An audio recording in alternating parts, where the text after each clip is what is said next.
Doctor Saeed Ahmad के बयानात सुनने के लिए इस चैनल को सब्सक्राइब करें ताकि हमारा हर आने वाला बयानात आप तक बआसानी पहुंच सके। ईद उल फितर रमज़ान मुबारक 2024 1445 हिजरी मुबारक हो। ईद उल फितर का पैगाम हम आपके सामने लेके आए हैं। याद रखें कि जो ईद उल फितर है, फितर ये सौम का उलट है। सौम में भूख है, प्यास है, और फितर के अंदर इफ्तार है, खाना पीने की आज़ादी है। इसलिए यौम फितर को यानी ईद वाले दिन, चाहे वो छोटी हो बड़ी हो, उस दिन रोज़ा रखना ममनू है, जायज़ नहीं है, क्योंकि अल्लाह की तरफ से तोहफ़ा है और खाने पीने की आज़ादी है। रमज़ान की मशक्क़त उठाने के बाद ये अल्लाह की तरफ से अपने बंदों के लिए एक ख़ास इनाम है जिसकी हमें कदर करनी चाहिए।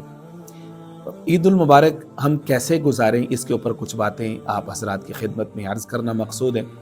पहले नंबर पर तो ये है कि जितने रूठे हुए हैं, मियाँ बीवी हैं, वालिदैन हैं, औलाद हैं, बहन भाई हैं, अजीज़ रिश्तेदार हैं, कज़न्स हैं, ऑफ़िस कोलीग्स हैं, दोस्त अहबाब हैं, या कारोबारी कोई रकाबत है आपस में, तो मोहब्बत के साथ रूठे हुओं को मना लीजिए, या कम अज़ कम दर्जा ये है कि अपने दिल को उनसे साफ़ कर लीजिए, उनको अपने दिल से अपनी तरफ से मुआफ़ कर दीजिए। नंबर 2 ये है कि जिनके वालिदैन हयात हैं वो कोशिश करें कि वालिदैन के साथ ईद की खुशियाँ उनके साथ मिल कर के बांटें। अगर वालिदैन हयात नहीं हैं तो कोशिश करें कि उनकी क़ब्र पे जाने की कोशिश करें। रवायत से मालूम होता है कि जो मरहूमीन हैं वो जब उनके कोई अज़ीज़ रिश्तेदार आते हैं तो वो इसी तरह से खुशी के साथ अपने दूसरों के साथ शेयर करते हैं जैसे ज़िंदगी में कोई मिलने के लिए आता है। तो इसलिए उनकी क़ब्र पे जाना चाहिए, उनके लिए साले सवाब और दुआए मग़फ़िरत ज़रूर कीजिए। और नंबर 3 ये है कि जो लेस फॉर्चुनेट, लेस प्रिविलेज तबका जो हमारे इर्द गिर्द हैं, ज़ुआफ़ा हैं, फ़ुक़रा हैं, चाहे रिश्तेदार हैं, रिश्तेदार नहीं हैं, आपके जो ख़ुद्दाम हैं, घरों के मुलाज़िमीन हैं, कारोबार फैक्ट्रियों के मुलाज़िमीन हैं, मातहत तबका है जो पूरा साल आपकी खिदमत करता है, उनको ईद की खुशियों में शरीक होने का पूरा मौका दें। ईद के मौका पर अगर उनसे इज़ाफ़ी खिदमत ले रहे हैं तो उनको इज़ाफ़ी मज़दूरी भी दें, मोहब्बत वाला उनके साथ मामला करें।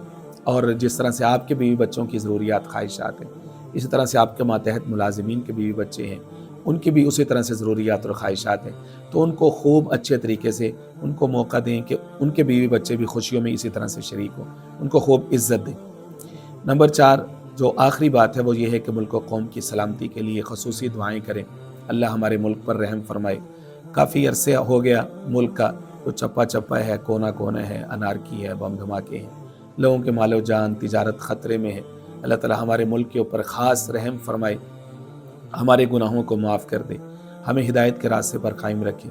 और फिर पूरी उम्मत के लिए दुआ कीजिए, ख़ासुल ख़ास गज़ा के जो मफ़लूकुल हाल, जो मज़लूम मुसलमान हैं फ़लस्तीन के, उनके लिए ख़ुसूसी दुआ करें, अल्लाह उनको इस इम्तिहान में सुरख़रू फरमाए।